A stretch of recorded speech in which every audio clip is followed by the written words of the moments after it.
Hello students, welcome to ideal classes. बच्चों, आज हम आपको एक नए टॉपिक के बारे में बताएंगे जिसमें हम वैद्युत विभव इलेक्ट्रिक पोटेंशियल के बारे में जानकारी प्राप्त करेंगे। यह कैसी व्यवस्था है, ये कब प्राप्त होता है, ये कैसे मिलता है, ये सारी अवस्थाएं हम इस वीडियो में जानेंगे। ठीक है ना? चलते हैं और जानते हैं वैद्युत विभव की स्थिति, महत्व और सूत्र की अवस्थाएं।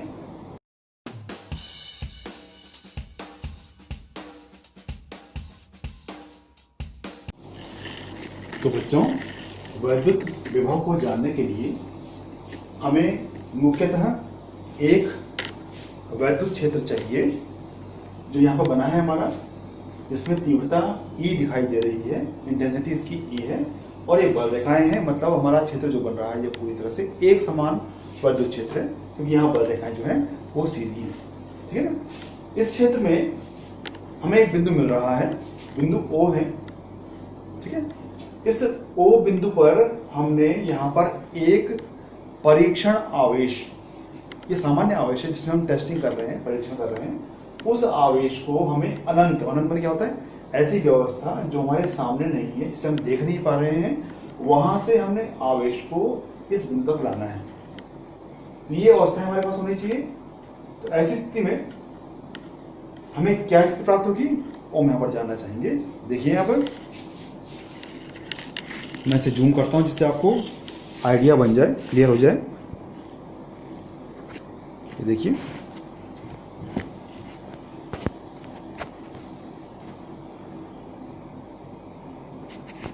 ये सारी व्यवस्था है जिससे हमें आइडिया बन जाएगा।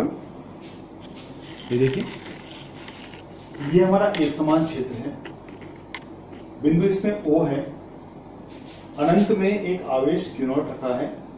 इस Q0 आवेश को हम यहां अंदर लाना चाह रहे हैं। तो हमें ऐसी अवस्था में इस इलेक्ट्रिक फील्ड, जिसे बोल रहे हैं वैद्युत क्षेत्र के द्वारा कार्य करने वाले बल, जहां तीव्रता वहां बल, उस तीव्रता के द्वारा कार्य करने वाले बल के विरुद्ध हमें कार्य करना पड़ेगा, तब हम इस आवेश को यहां अंदर लेकर आ पाएंगे।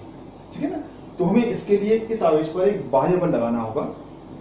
उस बल से हम इसको यहां से यहां विस्थापित करेंगे तो हमें कार्य मिलेगा और कार्य के द्वारा हम यहां तक इसको पहुंचाएंगे। यदि हम किसी परीक्षण आवेश को अनंत से वैद्युत क्षेत्र में स्थित किसी बिंदु पर वैद्युत क्षेत्र के द्वारा कार्य करने वाले बल के विरुद्ध कार्य करते हुए आवेश को लेके आए, तो ऐसी स्थिति में जो हमारा कार्य रहता है, उस कार्य के साथ इस आवेश, लाए गए आवेश की निष्पत्ति, जिसे बोलते हैं अनुपात, वैद्युत विभव कहलाती है, जिसे हम कैपिटल V से दर्शाते हैं। तो ये सारी अवस्था मैंने यहाँ पर लिखी है, दिखाता हूँ आपको जिससे आपको क्लियर हो जाए सारा। तो दिखाया ऊपर देखिए, यहाँ पर देखिए, ये देखिए, माना लाया गया आवेश परीक्षण आवेश Q0 है, देखिए लिखा हुआ है। अतः परीक्षण आवेश को क्षेत्र में लाने के लिए क्षेत्र के बल के विरुद्ध कार्य करना होगा। माना कार्य W है। यदि किए गए कार्य और परीक्षण आवेश की निष्पत्ति, जिसे हम अनुपात कहते हैं, निकाला जाए तो प्राप्त भौतिक राशि विभव कहलाती है। विभव को हम कैपिटल V से दर्शाते हैं। इस प्रकार यदि हम कार्य को W और परीक्षण आवेश को Q0 से दर्शाएं तो वैद्युत विभव V = W/Q0 से हम दर्शाएंगे। तो इस समीकरण नंबर 1 हमारा इसका बेसिक सूत्र है विभव का, V = W/Q0। हम इस सूत्र से विभव की सारी अवस्थाएं ज्ञात करेंगे, जैसे उसका मात्रक, ये कैसी राशि है, इसकी विमा क्या होगी, ये सारे इस सूत्र से प्राप्त करेंगे। इस सूत्र के अनुसार जो हमारा मात्रक रहेगा वो रहेगा जूल प्रति कूलम।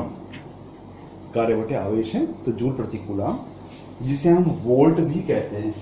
ये वोल्ट विभव का ऑफिशियल मात्रक है। हालांकि मात्रक हमारा जूल प्रति कूलम भी है, लेकिन वोल्ट को अक्सर कहा जाता है। ठीक है ना? राशि ये अदिश राशि है और इस सूत्र के अनुसार इसकी विमा ml2t-3a-1 हो जाएगी। ठीक, तो ये इसका पूरा परिचय है। विभव का मात्रक, कैसी राशि है, विमा और सूत्र हमने सारा निकाल दिया। अब देखिए, यदि हमारा जो ये आवेश है, परीक्षण आवेश, Q0 का मान 1 हो जाए, एकांक हो जाए, जिसे हम बोले Q0 इक्वल टू 1 कूलाम, जैसे लिखा है नीचे मैंने। ठीक, तो ऐसी स्थिति में समीकरण नंबर 1 जो बन रही है हमारी, इसमें हमने Q0 का मान 1 रखना है। ऐसी स्थिति में बटे में हमारा 1 आ जाएगा। देन हम V इक्वल टू W प्राप्त करेंगे, जो हमने यहाँ पर लिखा हुआ है समीकरण नंबर 1 से V इक्वल टू W। इस समीकरण नंबर 2 मानकर हम इस नंबर 2 के द्वारा विभव की डेफिनेशन, जिसे बोलते हैं परिभाषा, प्राप्त कर लेंगे। कैसे? ये नीचे लिखा है मैंने, इनकी अवस्थाओं के अनुसार हमें ये रूप मिलेगा। नीचे देखिए, ये लिखा है नीचे कि अनंत से एकांक आवेश को वैद्युत क्षेत्र में स्थित किसी बिंदु तक लाने में वैद्युत क्षेत्र के बल के विरुद्ध किए गए कार्य को वैद्युत विभव कहते हैं। तो ये इसकी डेफिनेशन हो गई, परिभाषा हो गई। अब दूसरी स्थिति बनती है हमारी विभवांतर। नया नाम वैद्युत विभवांतर, जो मैंने सामने लिखा हुआ है दूसरे पार्ट में। ये देखिए, तो मैं बताता हूं मैं, ये हमारा पार्ट है, ये देखिए ऊपर लिखा है, ये देखिए विभवांतर के लिए जो हमारी स्थिति है, इसमें हम जो फिगर बनाएंगे, देखिए ये स्थिति बन रही है इसमें हमारी। विभवांतर में हम वैद्युत क्षेत्र हमारे पास है, जैसे बना हुआ है यहाँ पर। इस क्षेत्र में हमें 2 बिंदु मिल रहे हैं। एक बिंदु हमारा A है, एक बिंदु हमारा B है। इन दोनों बिंदुओं की स्थिति क्षेत्र के अंदर है और हम अनंत से आवेश लेके आ रहे हैं। ऐसी स्थिति में जब हम आवेश लेके आएंगे तो पहले आवेश को लाएंगे हम B बिंदु पर, तो उसे विभव मिलेगा, जिसे बोलेंगे हम VB। फिर यदि आवेश को लाए हम A बिंदु पर तो हमें विभव मिलेगा VA। इन दोनों बिंदुओं के विभव का यदि हम अंतराल निकाल दें तो उसे बोलेंगे विभव का अंतर या विभवांतर। तो वैद्युत क्षेत्र के अंदर स्थित किन्हीं 2 बिंदुओं के बीच का विभव का अंतर विभवांतर कहलाता है। इस VA और VB के रूप में हम इसको शो करके, अंतर के रूप में हम इसे शो करते हैं। तो VA माइनस VB बराबर विभवांतर। इनकी अवस्थाएं हम यहाँ पर लिख रहे हैं, जैसे मैंने लिखा हुआ सामने, जो स्थिति हमारी बन रही है इसे लिखा हुआ है हमने यहाँ पर। देखिए ये लिखा हुआ है कि वैद्युत क्षेत्र में परीक्षण आवेश Q0 को एक बिंदु से दूसरे बिंदु तक ले जाने में, ये लिखा हुआ है, ले जाने में वैद्युत क्षेत्र में स्थित बल के विरुद्ध बाह्य बल द्वारा किए गए कार्य तथा परीक्षण आवेश के अनुपात को वैद्युत विभवांतर कहते हैं। यदि हमारा किया गया कार्य जो है वो हमने यहाँ पर शो किया WBA। ऐसा क्यों किया भाई हमने? ऐसा हमने इसलिए किया है क्योंकि जो हमारा चित्र है, उस चित्र में हमारे 2 बिंदु कौन से वाले हैं? बिंदु एक तो A है, एक बिंदु B है। हम कार्य कर रहे हैं WBA। BA इसलिए बोला हमने क्योंकि हमने B से A तक आवेश को लाया है। हम उल्टा चल रहे हैं ना, विरुद्ध चल रहे हैं इसमें, तो हमारी स्थिति हमारी AB की नहीं बनेगी, हमारी BA की बनेगी। इसलिए हमने कार्य को BA माना है। तो W इक्वल टू BA।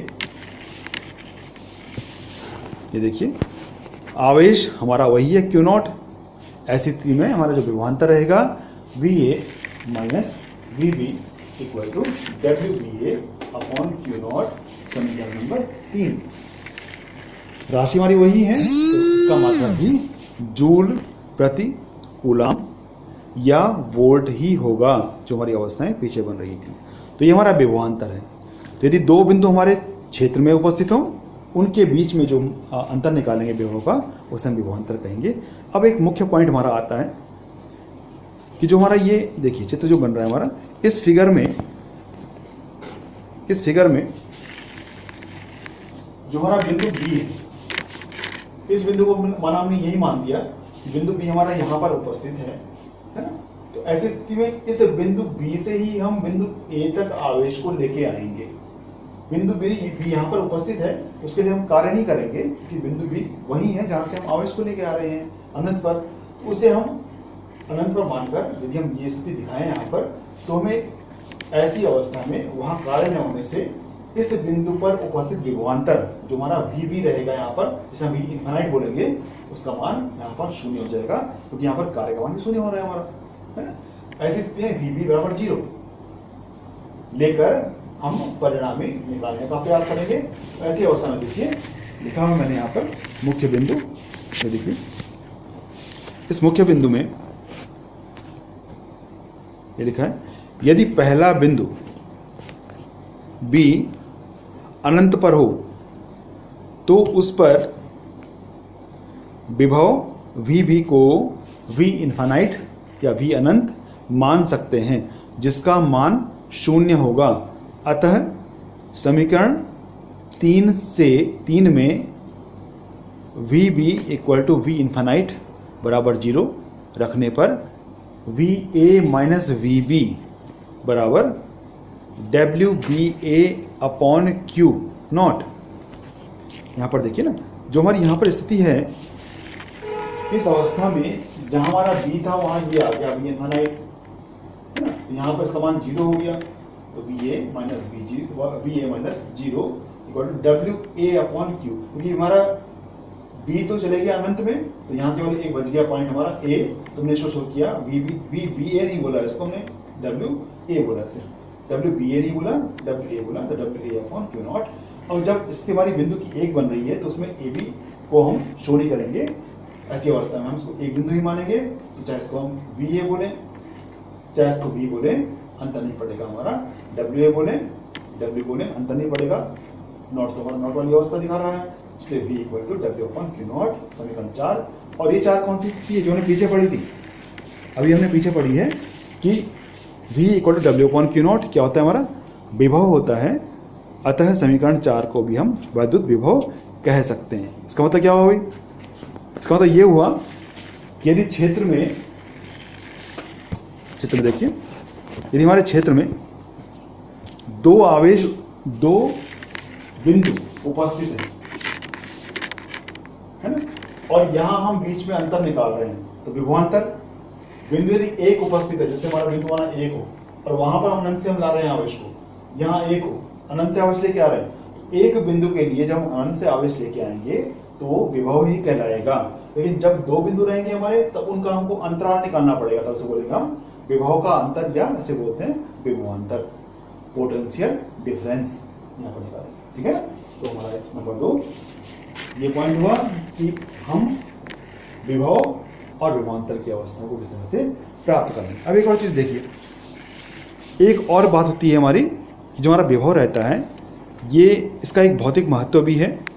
इसके द्वारा हम आवेशों के प्रवाह की दिशा की, आवेश कहाँ बहेंगे, हम इसे फिक्स कर सकते हैं, निर्धारित कर सकते हैं कि आवेश कहाँ, प्लस आवेश कहाँ बहेगा, माइनस आवेश कहाँ बहेगा। इसकी अवस्थाओं को हम विभव के द्वारा दर्शा सकते हैं। यदि हम पे दो वस्तुएं हैं, वस्तु A और वस्तु B, दोनों वस्तुओं के विभव VA VB है, VA का मान VB से बड़ा है। ऐसी स्थिति में जब दोनों को हम जोड़ेंगे तो जोड़ने पर VA से VB की तरफ प्लस आवेश और VB से VA की तरफ माइनस आवेश, मतलब A से B की ओर प्लस और B से A की ओर माइनस आवेश प्रवाहित होंगे। तो दो भिन्न भिन्न विभवों वाली वस्तुओं को जोड़ने पर उन दोनों वस्तुओं के बीच आवेशों का आदान प्रदान होता है, जब तक कि दोनों का विभव समान ना हो जाए। प्लस आवेश बड़े विभव से छोटे विभव की ओर और माइनस आवेश छोटे से बड़े की ओर प्रवाहित होते हैं। इस रूप में हम ये बोल सकते हैं कि हम विभव के द्वारा आवेशों के प्रवाह की दिशा को दर्शा सकते हैं, ठीक है ना। ये मैंने लिखा हुआ भी है यहाँ पर, जिससे आपको आइडिया बन जाए ढंग से। ये देखिए लिखा हुआ है कि इसका भौतिक महत्व क्या है कि विभव के द्वारा आवेशों के प्रवाह की दिशा निर्धारित कर सकते हैं। यदि दो भिन्न विभव वाली वस्तुओं A और B को जोड़ दिया जाए तो उनमें आवेशों का प्रवाह तब तक होता है जब तक कि दोनों का विभव समान ना हो जाए। धनात्मक आवेश अधिक विभव से कम विभव की ओर, जबकि ऋण आवेश कम से अधिक की ओर प्रवाहित होते हैं। यदि ए का विभव VA अधिक और B का विभव VB कम हो तो चित्र के अनुसार स्थिति प्राप्त होगी। मतलब A से B की ओर धनावेश और B से A की ओर ऋणावेश प्रवाहित होते हुए दिखाई देंगे। तो ये हमारी सारी अवस्थाएं, इस सारी जो स्थिति हमने बताई तो बताई है, इस सारी अवस्था को मैंने, जो स्थिति है इसको मैंने एनिमेशन के माध्यम से बताने का प्रयास किया है। तो मैं इसके बाद आपको एनिमेशन के द्वारा उसे दिखाने का प्रयास करूंगा कि किस तरह से हमारी विभव की स्थिति, विभवांतर की स्थिति और साथ में इस विभव का भौतिक महत्व हम प्राप्त करते हैं, उनकी अवस्थाएं हमें किस तरह से मिलती हैं। ये सारी अवस्थाएं मैंने एनिमेशन के माध्यम से बताने का प्रयास किया है। तो बच्चों, आज हम आपको वैद्युत विभव के बारे में एनिमेशन के माध्यम से बताने का प्रयास करेंगे। चलते हैं इसमें। ये देखिए, माना हम पे एक वैद्युत क्षेत्र है जिसमें बल रेखाएं इस तरह से हमें दिखाई गई हैं। ये बल रेखाएं हैं जिसे हम कैपिटल E से दर्शा रहे हैं। इन बल रेखाओं के द्वारा एक बल FE जिसे हम शो कर रहे हैं, ये FE कार्य कर रहा है। अब एक इसकी दिशा सामने की तरफ दिखाई गई है, ठीक है ना। एक बिंदु वैद्युत क्षेत्र में स्थित है जिस बिंदु को हम O बिंदु कह रहे हैं। इस बिंदु में हम अनंत में स्थित एक आवेश जिसे हमने Q0 कहा है, इस आवेश को अनंत से वैद्युत क्षेत्र के बल के विरुद्ध, ये बल है हमारा, इसके विरुद्ध, ये इस तरफ है, हम जा रहे हैं इस तरफ, है ना, विरुद्ध ले जाने का इसे प्रयास करेंगे। तो हमें कार्य करना पड़ेगा। इस कार्य के द्वारा हमें एक बाह्य बल लगाना पड़ेगा जिस बल को हम FEX कह रहे हैं। F बाह्य या F एक्सटर्नल, ये बाह्य बल हमारा है। दिशा इसकी इस तरफ होगी क्योंकि हम इसको अंदर की तरफ ले जा रहे हैं, तो हम इस FE बल के विरुद्ध कार्य कर रहे हैं। ऐसी अवस्था में Q0 हमारा यहाँ से क्षेत्र में जाएगा। ये देखिए, ये चलेगी, है ना। तो जो ऐसी स्थिति बनेगी हमारी, इस स्थिति में जो हमारा कार्य होगा, पहले यहाँ पर ये दिखाइए, ये देखिए दिखाया गया है कि जहाँ जो हमारी ये अवस्थाएं हैं, FE हमारा वैद्युत क्षेत्र का बल है, Q0 हमारा परीक्षण आवेश है, FEX परीक्षण आवेश पर बाह्य बल है, E वैद्युत क्षेत्र की तीव्रता है। अब इस स्थिति में जो हमारा कार्य होगा उसका मान यदि हम W से शो करें तो उस कार्य के द्वारा जो हमें विभव की प्राप्ति होगी वो विभव कैपिटल V से इसे दर्शाते हैं। इसका मान W/Q0, वह जो आवेश, जो हमारा परीक्षण आवेश है जिसे हम लेके आए हैं Q0, उससे हम डिवाइड करेंगे किसको, W को, कार्य को, तो हमें मिलेगा V = W/Q0। ये जो स्थिति बन रही है हमारी, है ना।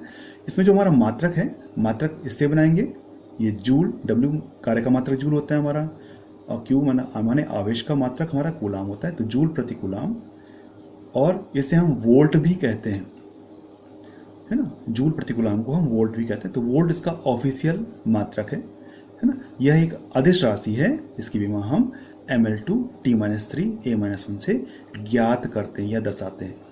यह हम इस सूत्र के द्वारा निकाल सकते हैं, ठीक है ना।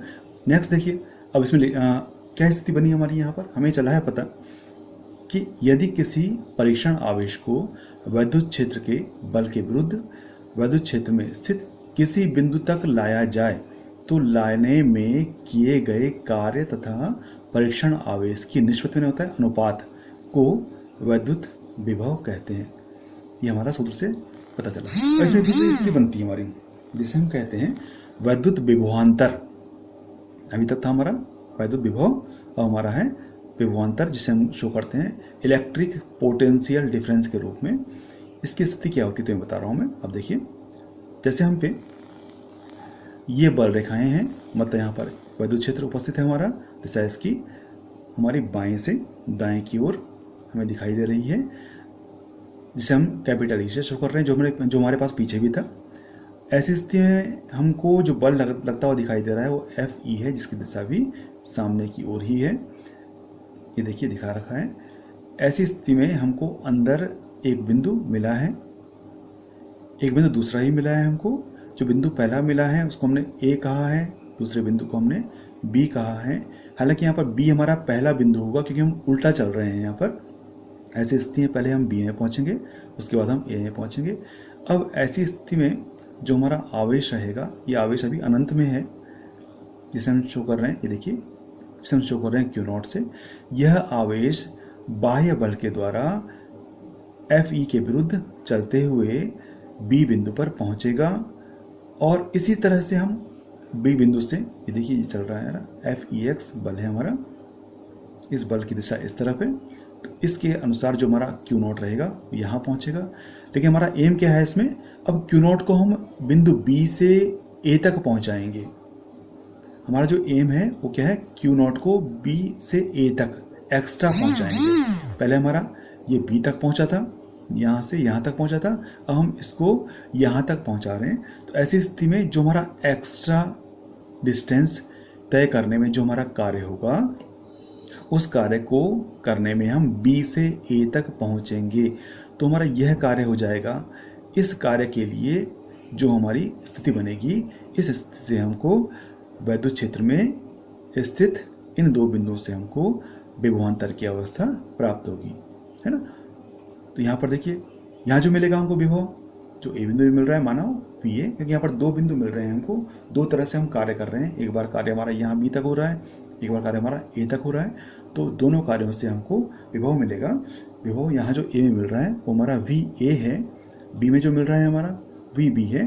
तो ऐसी स्थिति में हम कहेंगे कि वैद्युत क्षेत्र में स्थित किन्हीं दो बिंदुओं के बीच वैद्युत विभवांतर परीक्षण आवेश को एक बिंदु से दूसरे बिंदु तक ले जाने में किए गए कार्य तथा परीक्षण आवेश के अनुपात या निष्पत्ति के बराबर होता है। यहाँ हमें यह स्थिति मिल रही है कि यदि विभव V A minus V B तथा परीक्षण आवेश क्यू नॉट हो, तो विभवांतर V A minus V B equal to W B A, B से ए तक का कार्य अपॉन क्यू नॉट, जहाँ डब्ल्यू बी ए बराबर बी से ए तक लाने में किया गया कार्य है। अब देखिए, ये मानते हैं कि यदि बिंदु हमारा बी जो है वो अनंत पर हो, तो वी बी को हम वी इन्फानाइट या वी अनंत कह सकते हैं। तो बी अनंत पर होने से कार्य न होने के कारण विभव वी इन्फानाइट शून्य प्राप्त होगा, क्योंकि वहाँ आवेश पहले से ही उपस्थित है, तो वहाँ विस्थापन कुछ नहीं होगा। इसलिए कार्य कुछ न होने से हम विभव को शून्य मान सकते हैं। ऐसी स्थिति में जो हमारा समीकरण नंबर 1 बना था पीछे, उसमें हम मान रखते हैं, तो मिलता है V A minus V B equal to W B A upon Q not, या V A minus infinite, V infinite equal to V A minus zero equal to W A upon Q naught, है ना। क्योंकि हमारा बिंदु B तो है नहीं, B शुरू वहाँ से स्टार्ट ही कर रहे हैं हम, तो ऐसी स्थिति हम उसको केवल एक बिंदु होने पर हम ए मानेंगे, ए भी ना मान के ए मानेंगे, और ए की स्थिति हम यहाँ पर डब्ल्यू ए के रूप में शो कर सकते हैं। ऐसी स्थिति में जो वी ए रहेगा हमारा equal to W A upon Q not, या ऐसे बोल सकते हैं हम V equal to W upon Q nought. जब हमारा एक ही पॉइंट है, ऐसी स्थिति में ए बी लिखना औचित्यहीन है, इसलिए उसको केवल वी शो कर सकते हैं। इस वी की स्थिति जो मिल रही है हमको वैसे ही मिल रही जैसे हमने पीछे निकाली थी, जिसे हमने विभव कहा था, इसलिए हम इस पार्ट को भी वैद्युत विभव कहते हैं। ठीक है ना। एक तो हमारा ये रूप हुआ, एक हमारा दूसरा है कि इस वैद्युत विभव का भौतिक महत्व क्या है। ठीक, तो महत्व ये है इसका, जो तुम्हें मैंने व्हाइट बोर्ड में लिखाया है, बताया है, समझाया है, उसकी स्थिति में तुम्हें बता रहा हूँ यहाँ पर कि वैद्युत विभव के द्वारा आवेशों के प्रवाह की दिशा का निर्धारण हम कर सकते हैं। कैसे, यहाँ पर तुम्हें बता रहा हूँ मैं, एनिमेशन के माध्यम से चित्र बनाया हुआ यहाँ पर मैंने, कि जैसे एक हम पे वस्तु है जिसे हम यहाँ पर रख रहे हैं। एक वस्तु हमारी ये है, जो फर्स्ट वस्तु हमारी है उसे हम शो कर रहे हैं ए के रूप में, दूसरी हमारी बी के रूप में। तो ए का विभव वी ए और बी का विभव वी बी है। ए में जो हमारा आवेश भरा है उससे विभव हमको वी ए मिल रहा है, इससे विभव हमको वी बी मिल रहा है। ऐसी स्थिति में यहाँ आवेश हमारा प्लस क्यू, यहाँ जो आवेश हमारा है वो आवेश इस VA से VB की ओर जाएगा। क्यों जाएगा? क्योंकि हम ये मान रहे हैं कि VA का मान हमारा VB से बड़ा है। तो मैं बताया था ऐसी स्थिति में क्या होता है हमारा कि जो बड़ा विभव जहाँ होता है वहाँ से आवेश छोटे विभव वाली वस्तु की तरफ जाते हैं। कौन से वाले? पॉजिटिव आवेश।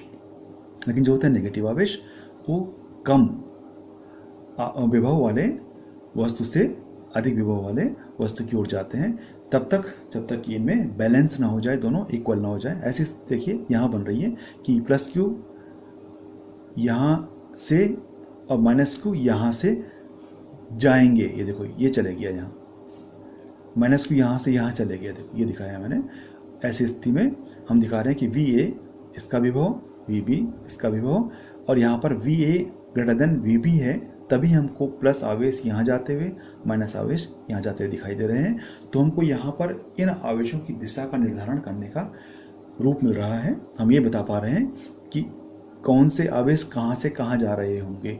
हमें बस ये मालूम होना चाहिए कि हमारा कौन सी वस्तु का विभव अधिक है ना। तो इससे हम आवेशों के प्रवाह की दिशा को निर्धारित इस तरह से कर सकते हैं, ठीक है ना। तो हमारा ये कंप्लीट रूप हमारा हुआ, और ये एनिमेशन जो पार्ट हमारा है जिसमें मैंने आपको बताने का प्रयास किया किस तरह से आप इन अवस्थाओं को देख सकते हैं या समझ सकते हैं, है ना। ये पूरा हुआ, ठीक है। अब चलते हैं व्हाइट बोर्ड की ओर।